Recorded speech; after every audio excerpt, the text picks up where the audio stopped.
Now listen, I've been out here all this time and I haven't been complaining about anything yet, so I think it's time to go into the complaint department. This is just a series of things that are pissing me off, okay? The Japanese government still won't allow many residents near the Fukushima plant back into areas of high radiation.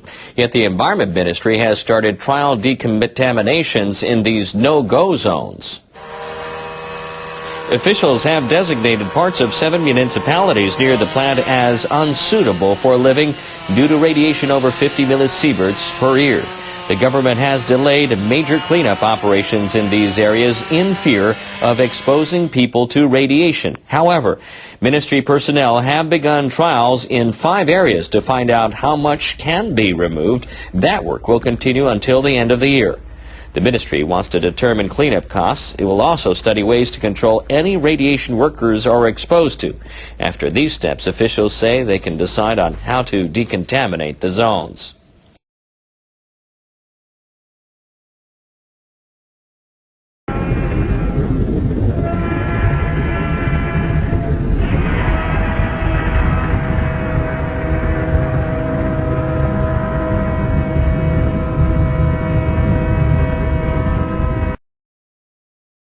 Japan's nuclear regulator is coming under fire from a group of leading experts. They say the body charged with overseeing the aftermath of the accident in Fukushima is too bureaucratic.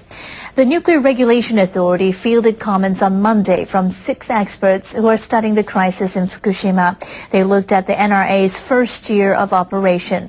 One of the experts is a lawyer who served on a diet panel that investigated the accident. The regulators are acting like bureaucrats. When something goes wrong, they summon TEPCO officials and demand explanations. People must doubt that the regulators are really getting the truth. Another expert said drafting rules and standards isn't enough to win public trust. He urged regulators to take a more proactive stance in dealing with the crisis. Others pressed for reforms at the NRA Secretariat. It's staffed mostly by personnel from the previous regulator and another body which was under a government umbrella that promoted nuclear power. Come on, everybody, let's be hypocritical bastards. NRA Chief Shuichi Tanaka said he feels the organization has been given a mandate that's beyond its abilities. But he said NRA members will try their best. Wow, now that's vital information. Workers at the Fukushima Daiichi nuclear plant face another challenge. They say that contaminated rainwater has overflowed when they were pumping it into a temporary tank. An official from the Tokyo Electric Power Company says 4 tons of contaminated rainwater has seeped into the ground. A tropical storm in September created the excess. It has been contained by barriers that surround the storage tanks. TEPCO officials say the rainwater overflowed when workers were pumping it into temporary tanks. The officials say the radiation level of the water just after the storm was 160 becquerels per liter. This is 5 times higher than the government's safety limit for releasing water into the ocean. Workers are hurrying to analyze contamination levels in the immediate area. The Nuclear Regulatory Authority has expressed concern about the way TEPCO has handled the contaminated rainwater. That don't make no sense.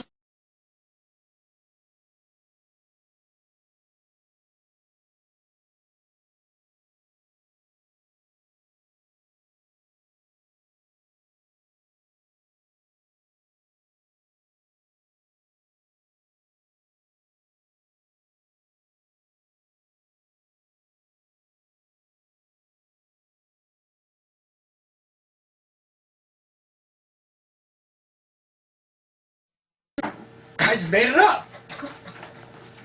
Am I right? I just made it up.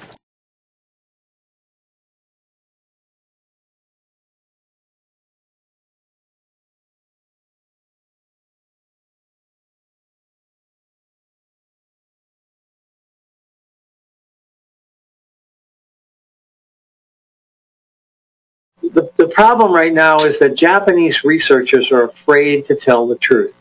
We've got doctors calling us at Fairwind saying, we know our patients have radiation illness, and the hospital isn't allowing us to tell the patients that. We've got researchers talking about defects in animals, and they're not allowed to publish their data. So the last piece of this is transparency. And frankly, if you leave it to the Japanese government, we're never going to get transparency.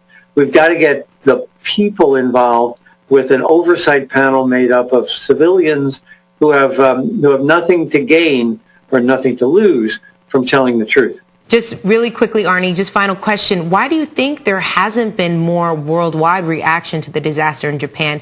I mean, in terms of nuclear power, we think Germany has decided to phase out nuclear power by 2022, but we really haven't heard about this elsewhere.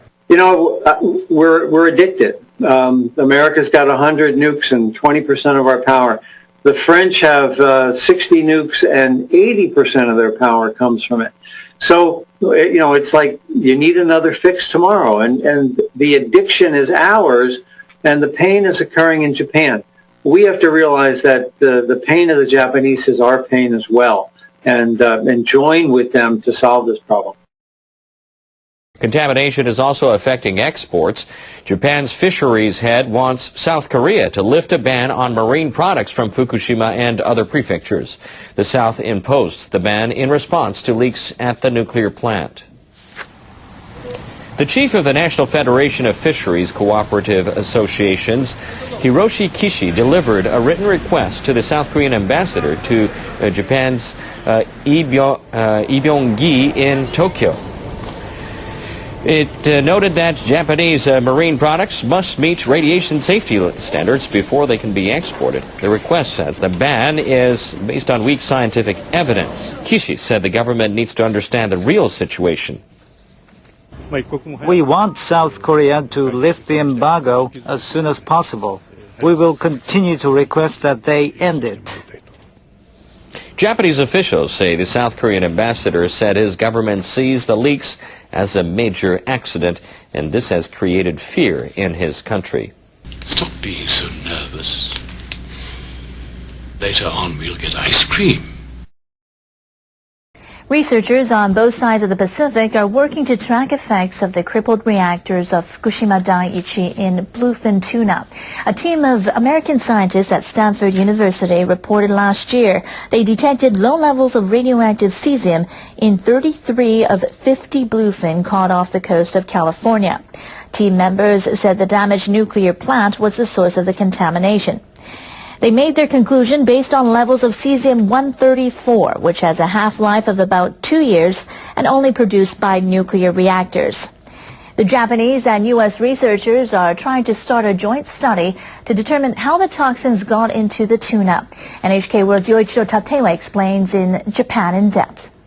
Professor Hideo Yamazaki of Kinki University has been studying marine creatures in the waters of Fukushima Prefecture. We estimated concentration levels to be so low they wouldn't be detectable in the US. But the fact they found contaminated fish off the coast of the US really shocked us, even if the figures are extremely low. Yamazaki says the level of contamination doesn't pose a threat to human health, but he says he wants to share his data with the US researchers to figure out how the tuna pick up the radioactive material. Yamazaki says it takes time for tuna to accumulate radioactive substances since they're at the top of the marine food chain. Tiny creatures such as plankton absorb radioactive substances first. Small fish then eat the plankton. And big fish, like tuna, eat the smaller ones. Recent studies showed bluefin tuna spend their juvenile period in Japan's coastal waters.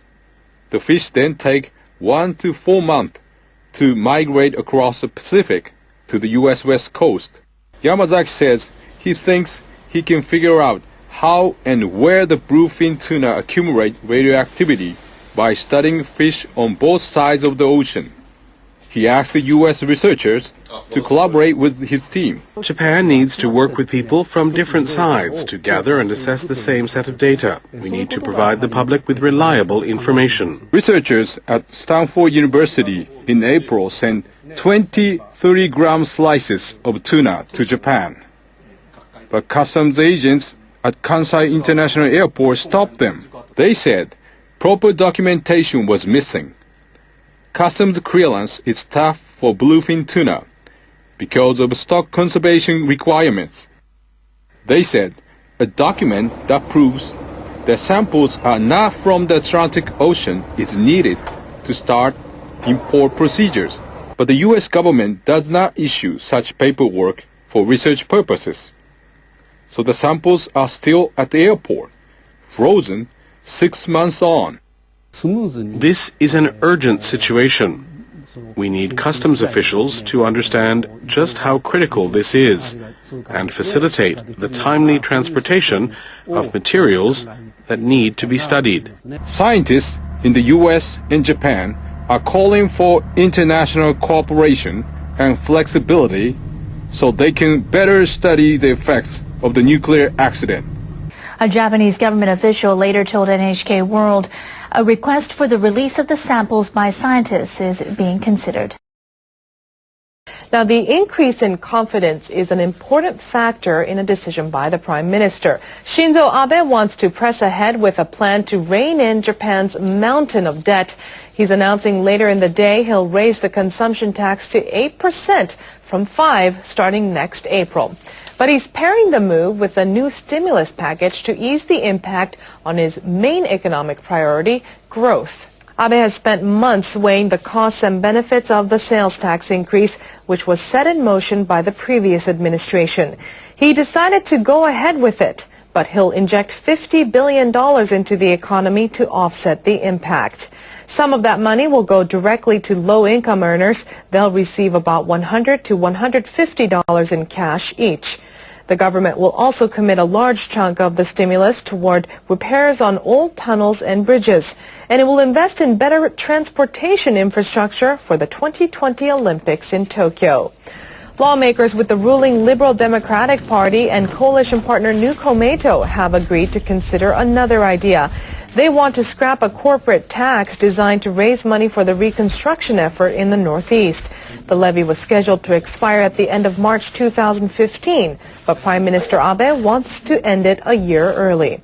LDP lawmakers say they'll look for other sources of revenue to support the reconstruction. They're also proposing a 2-year extension of a tax break for companies that increase their employees' salaries, and they plan to start discussions on setting new corporate tax rates. The plan will actually see the sales tax doubled. The first step is from 5% to 8%, which will come into effect in April. The second step will see an increase to 10% in 2 years. Even some who support the increase worry the government won't properly manage the pay rise it's about to give itself. The question is how they are going to increase the revenue from tax. They are talking about lowering the corporate tax again, but the government has always been too lenient towards businesses. I hope they can collect tax but still support the weak in society and pay for education and medical costs. Therein lies the challenge for a government which has to try to balance the books. Wayne Hay, Al Jazeera, Tokyo.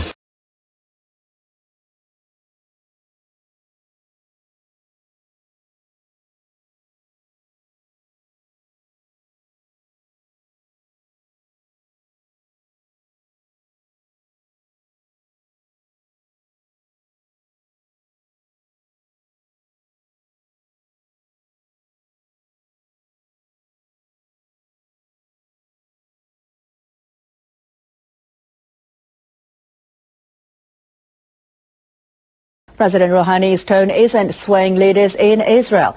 They remain convinced the Iranians are using their nuclear program to build a bomb. President Obama is trying to reassure them that the U.S. will maintain its tough stance on the issue. Obama met at the White House with Israeli Prime Minister Benjamin Netanyahu. I believe that it's the combination of a credible military threat and the pressure of those sanctions that have brought Iran to the negotiating table.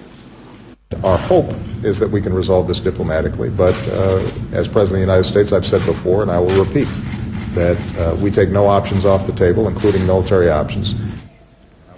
Obama added that Rouhani must back up his words with actions to prove to the U.S. and other nations that Iran is not trying to make a nuclear weapon. You are merely a few minutes older, but infinitely more knowledgeable than before.